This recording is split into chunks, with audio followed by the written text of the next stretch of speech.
내 형제들이여 무엇보다도 맹세하지 마십시오. 하늘이나 땅이나 다른 어느 것을 두고도 맹세하지 마십시오. 여러분이 그렇다 할 것은 그렇다 하고 아니다 할 것은 아니다 해서 심판을 받지 않도록 하십시오. 여러분 가운데 고난당하는 사람이 있으면 기도하십시오.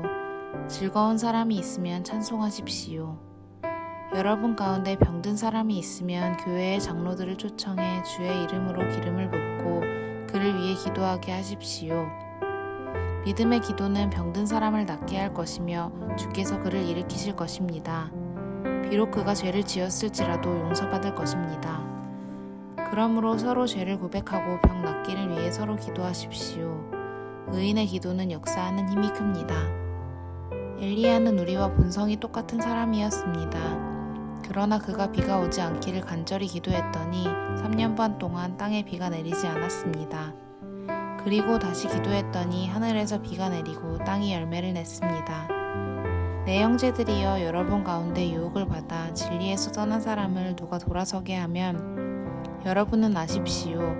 죄인을 유혹의 길에서 돌아서게 한 사람은 그의 영혼을 죽음에서 구하고 많은 죄를 덮을 것입니다. 우리는 어떤 일이 있을 때 기도하는 습관을 가지고 있습니다. 그러나 믿지 않는 사람이나 기도의 능력을 경험해 보지 못한 사람은 기도한다고 무엇이 달라지겠냐라는 말을 합니다. 차라리 그렇게 기도할 시간에 뭐라도 하면 좋지 않겠냐라고 기도하는 일을 굉장히 나약한 것으로 생각합니다. 어떤 면으로 보면 기도는 이들의 말처럼 나약해 보입니다.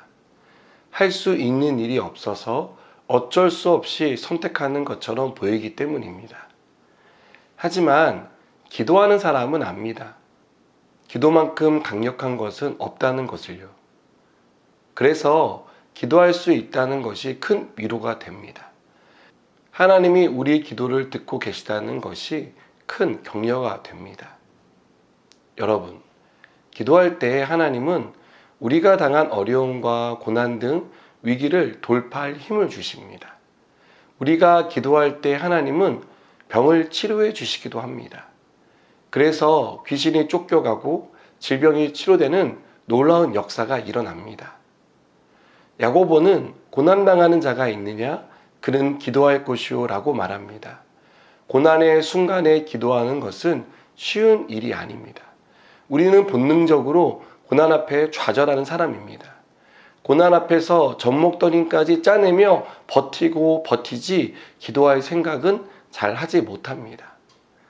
여러분, 고난 가운데 기도하고 계십니까? 그렇다면 그 고난을 정면 돌파할 수 있는 가장 좋은 방법을 선택하신 것입니다. 하나님은 우리의 기도를 통해 고난을 이기게 하실 겁니다. 병으로 고통받는 사람도 교회의 장로들에게 요청해 기도할 때 그 기도를 통해 병든 자가 치료되는 능력이 나타날 것입니다. 오늘 야고보는 분명하게 말합니다. 믿음의 기도는 병든 자를 구원하리니 주께서 그를 일으키시리라. 우리가 하나님의 능력을 믿고 하나님이 고난 가운데 함께 하시고 그 고난과 질병을 고쳐주신다는 사실을 믿을 때 믿음의 역사가 일어납니다. 이 사실을 믿으시기 바랍니다. 사랑하는 여러분, 고난 가운데 우리가 해야 할 일은 기도를 선택하는 것입니다. 하나님의 전능하심, 하나님이 새롭게 하심, 하나님의 간섭해 주신다는 것을 믿고 고난을 기도로 이겨내시기 바랍니다. 다시 한번 기도할 때 능력이 나타난다는 사실을 믿으시기 바랍니다. 기도할 때 하나님의 위로가 우리 가운데 임할 것입니다. 하나님의 응답이 우리의 삶 가운데 이루어질 것입니다. 그래서 기도한다고 무엇이 달라지냐라고 말하는 사람에게 우리는 당당하게 분명하게 말할 수 있습니다. 네, 기도하면 달라집니다. 기도하면 하나님이 상황을 바꾸어 주십니다. 기도하면 병이 낫습니다. 기도하면 하나님이 우리의 갈 길을 이끌어 주십니다. 우리에게 이 믿음이 있기를 원합니다.